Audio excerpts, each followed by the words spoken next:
des associations syndicales libres.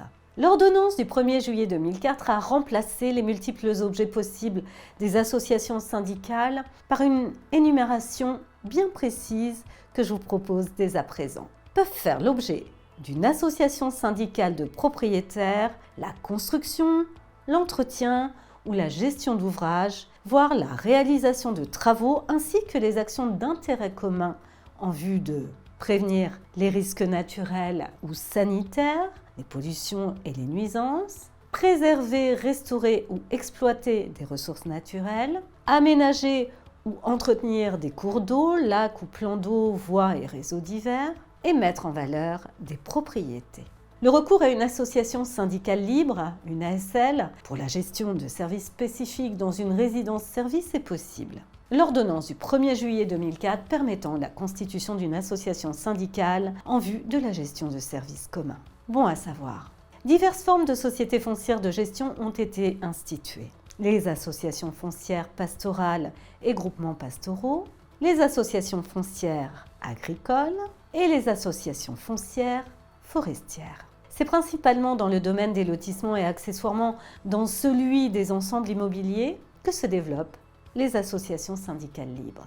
C'est dans ces domaines que se mesure tout l'intérêt de leur existence. Elles sont souvent constituées afin d'assurer la gestion et l'entretien des voies et réseaux communs à différentes propriétés. Dans les lotissements et ensembles immobiliers, l'association syndicale gère et entretient les biens et ouvrages d'intérêt commun, voiries, réseaux divers, gardiennage, piscine, clubhouse, tennis, etc. Elle gère également les services spécifiques des résidences-services. Elle prend en assemblée les décisions ordinaires et extraordinaires concernant la vie du lotissement ou de l'ensemble immobilier. Elle reçoit les cotisations de charges, assure les dépenses, organise le budget de la collectivité, etc.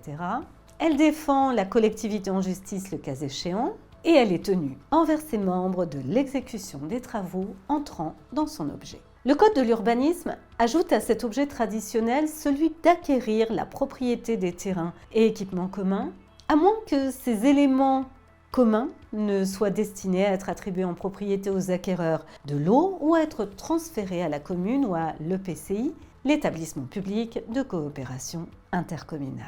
Cette appropriation, que la pratique conseillée, est ainsi devenue disposition de droit. Cette qualité de propriétaire et de gestionnaire des équipements communs rend l'association syndicale recevable à invoquer le préjudice qu'elle subit du fait de la délivrance par l'administration de certificats d'achèvement de travaux inexacts. L'association syndicale est également responsable des dommages résultant de sa carence. Par ailleurs, les juges peuvent la condamner sous astreinte à faire effectuer les travaux nécessaires. Également, elle assure la police, le respect du cahier des charges, etc., etc. Bon à savoir, cette question du contrôle du respect du cahier des charges, des règles de construction et du respect de l'esthétisme ainsi que de l'agrément du lotissement est l'une des plus discutées et fait l'objet de décisions judiciaires contradictoires. En pratique, les statuts des associations syndicales contiennent toujours l'objet de veiller au respect des documents du lotissement, notamment du cahier des charges.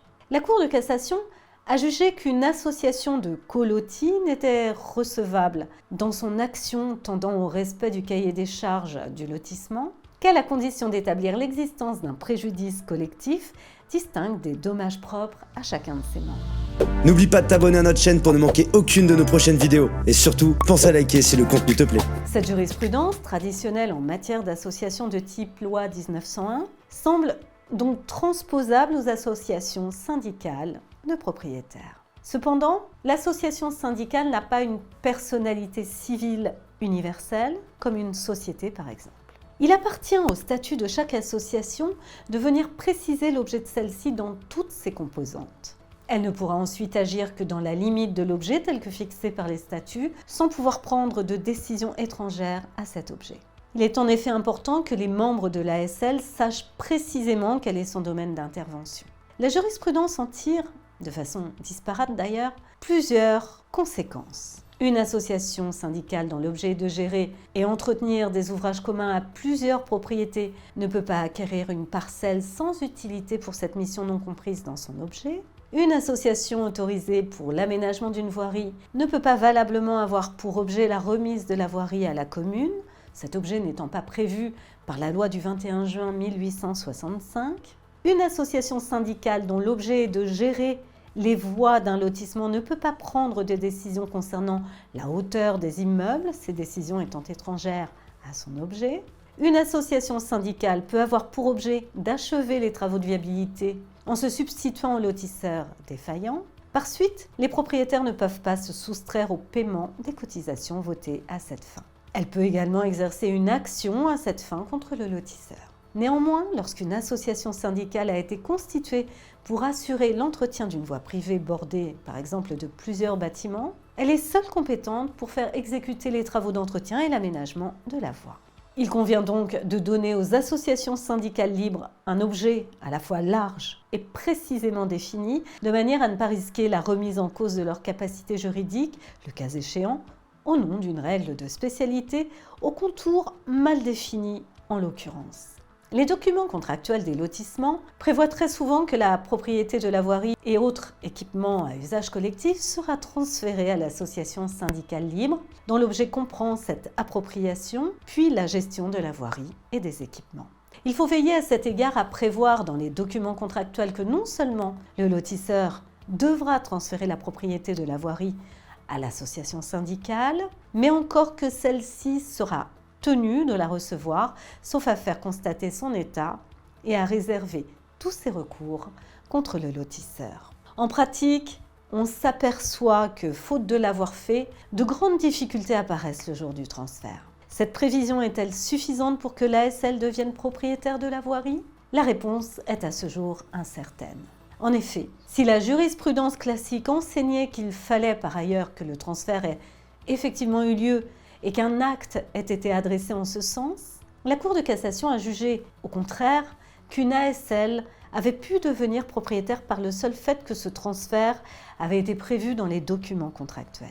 En pratique, il convient, semble-t-il, de prévoir qu'un acte de transfert sera obligatoire avec les précisions que je viens d'évoquer précédemment et qu'à défaut, aucun transfert de propriété ne sera opéré. L'intérêt est non pas le transfert de la charge d'entretien que le lotisseur peut transférer à l'ASL dès la mise en service des équipements et avant transfert, mais celui de la charge des risques et responsabilités. Bon à savoir, l'administration admet que pour la liquidation de la TVA et de la taxe de publicité foncière, la valeur des équipements communs ainsi transférés à l'association syndicale, pour un prix symbolique, ne soit pas prise en compte s'il est bien établi que le coût de ces biens est intégré dans le prix de cession des lots ou immeubles constituant le lotissement ou l'ensemble immobilier en application d'obligations légales ou contractuelles. Par ailleurs, une ASL propriétaire et gestionnaire d'équipements communs subit un préjudice direct du fait de la délivrance par l'administration d'un certificat d'achèvement des travaux du lotissement reconnu inexact.